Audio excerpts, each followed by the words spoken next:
CompTIA Tech Plus Complete Training Course. Exam Objective 5.3 Compare and contrast various database structures. Non-relational databases. A relational database is a structured data system that stores information using tables.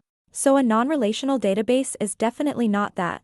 Instead, non-relational databases use a storage model that is optimized for the specific requirements of the type of data being stored.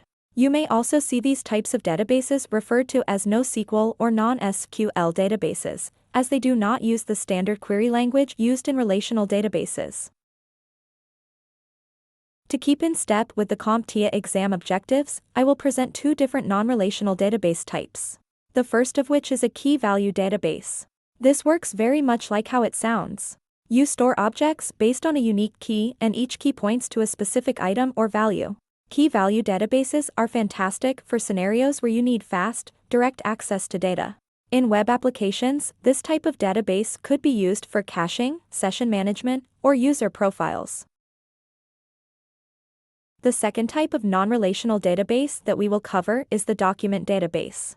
A document database works just like the file system on your computer and is excellent for situations where your data doesn't fit neatly into tables or rows, like a blog entry or social media post.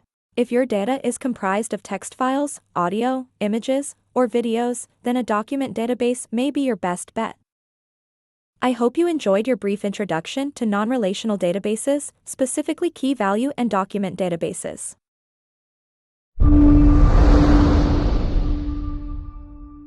Thank you for watching.